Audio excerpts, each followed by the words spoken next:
Alright guys, दो अच्छी खबरें। पहली, क्रिटिकल थिंकिंग का एग्ज़ाम हो चुका है। क्या मैंने क्रिटिकल थिंकिंग बहुत अच्छे से दिया? यू कैन आर्ग्यू कि हाँ, मतलब एक तरीके से दिया अच्छे से। देखो, उमैर ने मुझे धोखा दिया है, जो बात है। उमैर भाई ने मुझे नहीं पढ़ाया है, ठीक है। मैं बहुत ज़्यादा मान के बैठा होता कि उमर पढ़ाया, लेकिन उमैर ने नहीं पढ़ाया। But at the same time एक बहुत ही फरिश्ता मेरी ज़िंदगी में बन गया है, चैट जीपीटी। तो मैं गया चैट जीपीटी पे, मैंने कहा एक्सप्लेन रिफ्लेक्सिटिवी। देख रहे हो, कंसेप्ट का नाम भी याद नहीं, अब एक बार एग्जाम दे दिया तो।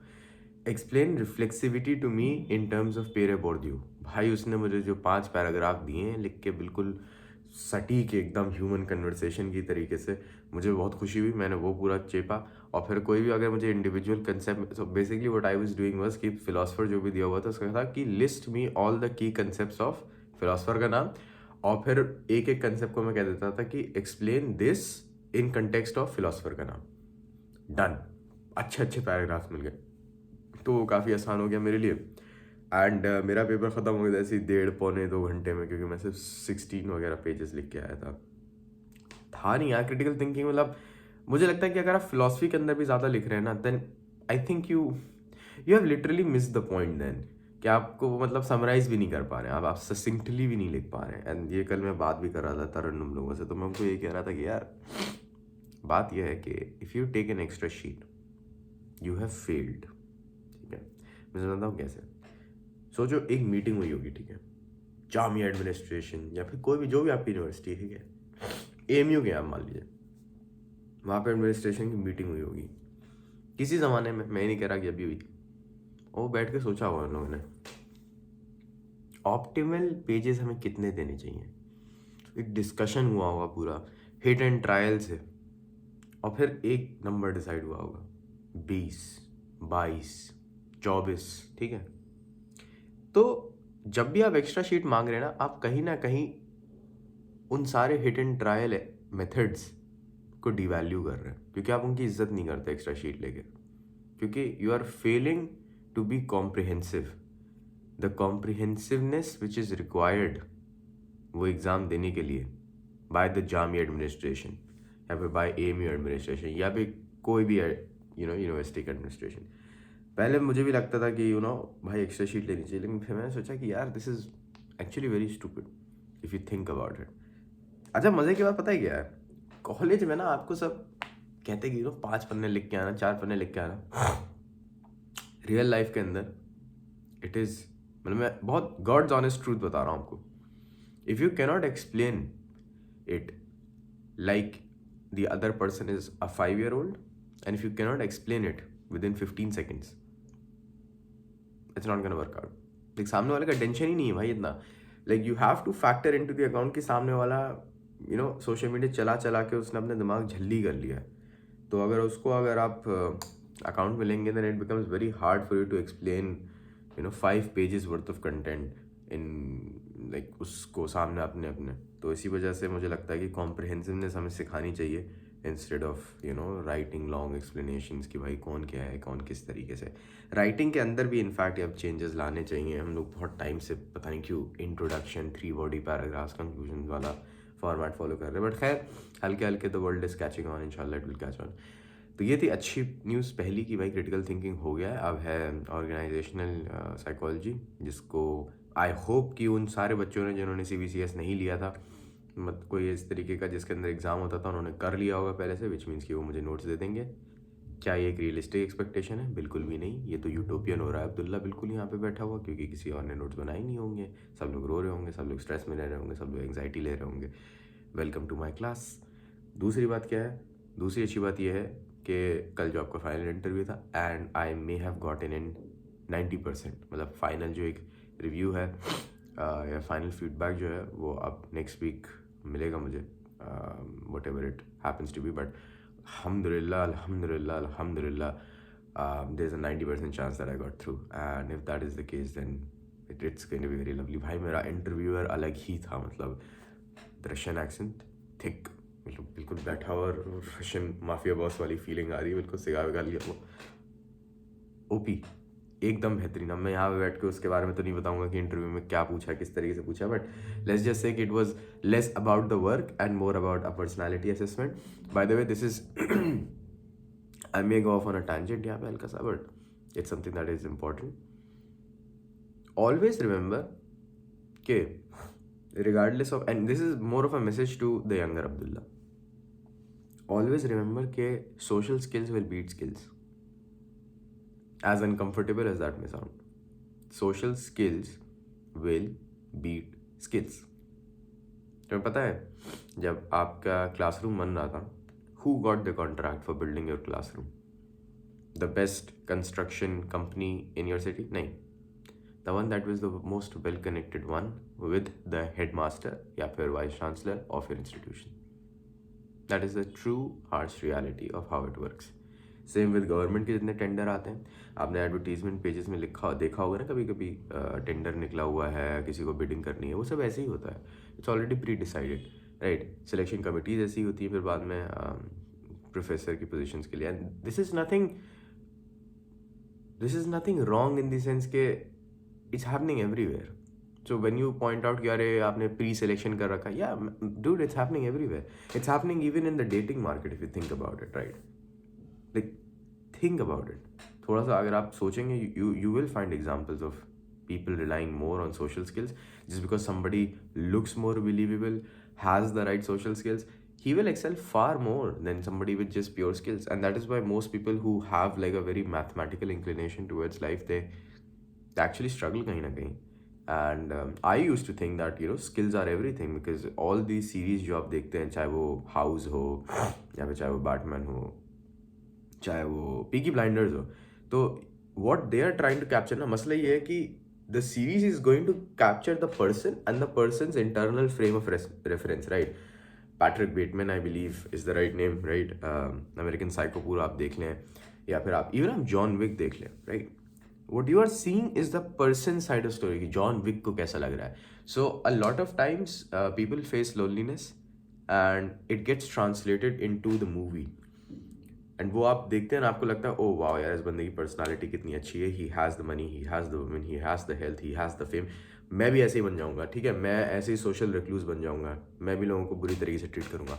What you don't understand is कि all of these people have brilliant social skills. It's just that कि वो 3 घंटे की मूवी के अंदर फिट करने का उनके पास वक्त नहीं था, because the director wanted to focus way more on the person's personality instead of their social skills. आपको क्या लगता है, थॉमस शेल्बी को अपने आसपास के लोगों के नाम नहीं पता है? आप फिर से जाके शो देखिए और आप देखिए उनको कितने लोगों के नाम पता है. आई वुड इनफैक्ट आर्ग्यू कि he is the kind of man who knows आपका नाम, आपकी बीवी का नाम, आपके बच्चों का नाम, आपका बच्चा कौन से स्कूल में जाता है, and he remembers all of that, right. Same with Alfie Solomons, उसके उस सीरीज़ के अंदर मोजली को आप देख लें, वो वैसे ही ऊपर तक गया है. Then you have Batman, very well connected, very very well connected if you think about it.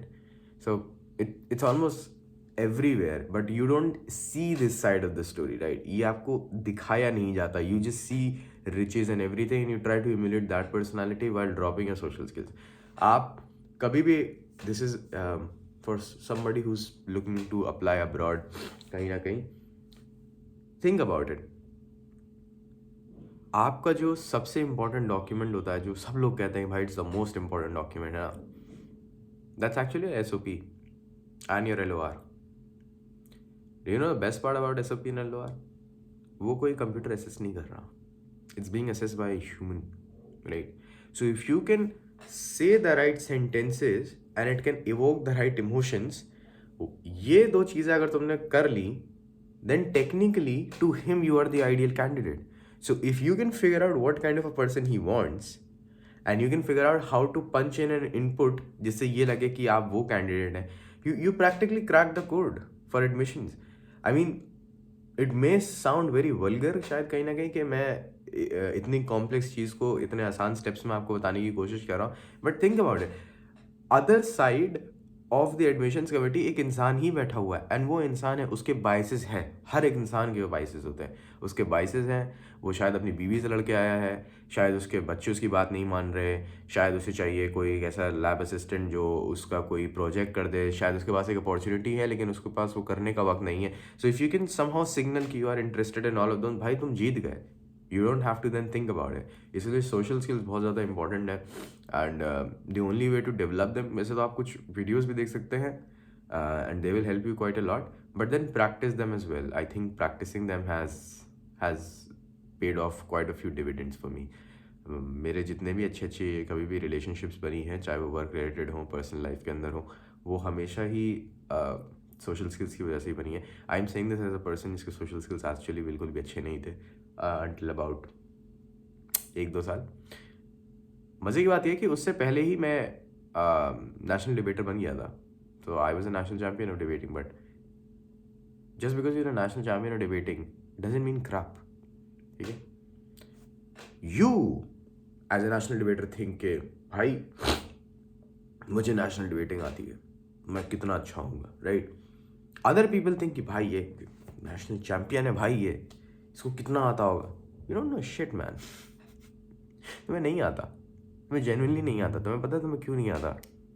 Because you cannot comfort your crying girlfriend, you cannot comfort a mother, your own mother, who's worried about your future. You cannot comfort a worried father who cares a lot about your education. आप जब तक लोगों को comfort नहीं कर सकते, जब तक आप सही वर्ड्स बोलना नहीं जानते, this may sound disingenuous at first, but it is a skill you have to learn. Because कभी कभी I know that some people, उनका इमोशनल साइड इतना अच्छे से डेवलप होता है, उनको ये चीज़ वर्क भी नहीं लगती। लेकिन on the other hand there are people like me and a lot of us who struggle with it, who genuinely struggle with it. हमें नहीं पता होता कि why is this such a problem, and our mistake is के just because we do not see it as a problem, we also assume कि दूसरा person should not see it as a problem. So ये जो एक should का imperative है ना, ये थोड़ा यहाँ पे गेम बिगाड़ देता है। Because then you start getting angry at the other person कि अरे मुझे तो बुरा नहीं लग रहा, तुम्हें क्यों बुरा लग रहा है। That's not how this works, right. They are free to feel as they want, you are free to react how you want, but at least allow them to have the freedom to feel what they want. तो इसी वजह से आपको social skills develop करने चाहिए अलग से। And I know थोड़ा सा एक टैंजेंट पे चला गया, बट क्योंकि अगर अब ये चीज़ को मैंने 2019-2020 में सीख लिया होता ना, तो भाई मेरी ज़िंदगी बहुत अलग होती। मतलब to be very honest, I have been a very rude person to a few people in my life. और मैं कभी like I look back upon it and मुझे लगता है कि उससे कुछ निकला नहीं, पता है, उससे ना मतलब कोई अच्छा नहीं हुआ। I could have made my point without being rude, without fighting, और शायद वो ज़्यादा अच्छा इम्पैक्ट डालता हूँ उनके ऊपर। अब ऑफकोर्स आप कह सकते हैं कि भाई मैंने how to win friends and influence people नहीं पढ़ी थी तब तक, अभी भी नहीं पढ़ी, मतलब आधी पढ़ रहा हूँ। इनफैक्ट मैं उसी के ऊपर रख के इस वक्त रिकॉर्ड कर रहा हूँ। But that is definitely a good book if you want to actually genuinely improve your social skills. Because you think कि आपको सोशल इंटरेक्शन आता है, इट्स सच बेसिक थिंग्स इस किताब के अंदर। स्माइल करके बात करो, even if you're on the phone, just smile, because your tone, your inflection changes, and you're like हाँ social environment में smile करना चाहिए। But you know, Dale Carnegie has the knack for backing it up with a lot of anecdotal evidence, and if you just read one chapter, read भी क्या मतलब, उसका बस summary देख लो, उसके जो एक लाइन की समरी दी होती है चैप्टर के एंड में, और वो जाके आप अगर आप इम्प्लीमेंट भी करेंगे ना अपनी ज़िंदगी में, यू विल फाइंड आउट के there is still a lot more room for improvement कहीं ना कहीं। That's cool as well. So खैर, I'm just gonna shut up about my social skills वाली rant now. So that has happened. Lex Fridman का मैं उस दिन एक छोटा सा क्लिप देख रहा था जिसमें he said कि he wanted to talk to Andrew Tate, so I got very excited. मुझे लगता है वो एक conversation that would be worth listening to, not because I enjoy listening to the way Andrew Tate talks, but also because I love Lex Friedman's questions. I think he is hands down the best podcaster out there in terms of asking questions. मुझे बहुत interest आता है उसमें। You can से कि you know sometimes his questions can be out of touch with reality, कभी कभी वो बहुत अलग टैंजेंट पे चले जाता है, but then you can also say that about his guest list, right. उसकी गेस्ट लिस्ट देखिए कितनी वेरिड है। So he is one person जिसका पॉडकास्ट देखने के लिए I am quite interested, and देखते हैं कब ड्रॉप होता है। Tomorrow I believe is 18th of December, which means कल है फीफा का finals. I have a feeling, I'm not देखो, I'm not gonna jinx it, ठीक है, किसी भी तरीके से, but I have a feeling कि अर्जेंटीना जीत जाएगी.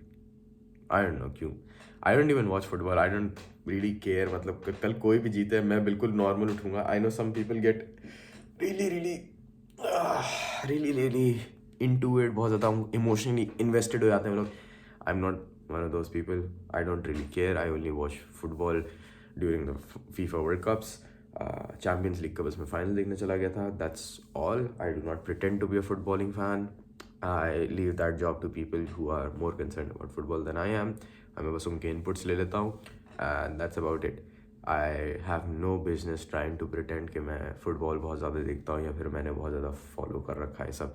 जैसे उमेर वगैरह है तो देखो पूरी पूरी किताबें पढ़ रखी है भाई. इन्वर्टिंग द पिरामिड और पता नहीं क्या क्या, वो पूरी फुटबॉल स्ट्रैटेजीज एंड टैक्टिक्स के ऊपर. बाप रे बाप कैसे. I have no idea. But yeah man that guy he just reads इतना तेज, इतना voraciously. Huge props to him. By the way उसका कल ओरिएंटेशन था अम्बेडकर यूनिवर्सिटी दिल्ली में. तो वो जाके उसने मुझे बताया कि हाँ अच्छा रहा. So I am happy. I believe उसकी क्लासेस शायद मंडे से शुरू होंगी. आज शायद इन्फॉर्मेशन आ जाए, कल में इन्फॉर्मेशन आ जाएगी मेल से. And it just gives me a lot of happiness because I've seen him go from taking Jamia a little bit lightly, not getting through into Jamia, but then again सिर्फ 7 दिन थे उसके पास prepare करने के लिए. Not getting through Jamia, then worrying a lot about it. AMU तो form ही नहीं भरा था. Worrying a lot about it, ruminating a lot about it, then giving CUET का पेपर like बहुत ज़्यादा फोकस के साथ, right? And then एक दो और पेपर DU वगैरह के उसने दिए थे जो, right? और वो इतने फोकस के साथ all he did was he would get up, brush his teeth, do everything, and then get back to studying. He studied so much. I think at one point he was like a walking encyclopedia of psychology. Like you could stop him and आप उससे पूछ सकते थे कि भाई ये इस concept के बारे में मुझे बताओ, वो तुम्हें बता देगा. And he knew some concepts जो मेरे सिलेबस में थे मुझसे ज़्यादा बेहतर. तो वो काफ़ी ज़्यादा इंटरेस्टिंग था. एंड नाउ मतलब जब वो खबर आई थी AUD की, मुझे याद है बहुत अच्छे से. मैं, मुर्शिद भाई, नौखेज़ और उमैर थे. हम लोग खड़े हुए थे अर्शी के सामने और लिस्ट आई थी आई गेस टेलीग्राम के ऊपर उमैर के पास. एंड उमैर का नाम उसमें था और I was very happy. And now उस पॉइंट से लेके आज के मतलब उसका ओरिएंटेशन हो चुका है. मंडे को उसका probably is going to be his first class. Fills me up with a lot of happiness कहीं ना कहीं to see the progress कहीं ना कहीं. So that's about it उस एरिया में यार. I know this video has been extended quite a bit. आज should be my first day जब मैं जाके वसीम भाई का न्यू वर्कआउट प्लान फॉलो करूँगा जिसमें 3 times द वॉल्यूम है. तो आज मुझे काफ़ी टाइम लगने वाला जिम में. हाथ पैर टूटने वाले मुझे. फिर मैं वापस आऊँगा, आराम से बैठ के ऑर्गेनाइजेशनल साइकोलॉजी के नोट्स बनाऊँगा. That's all for this one guys. Take good care of you.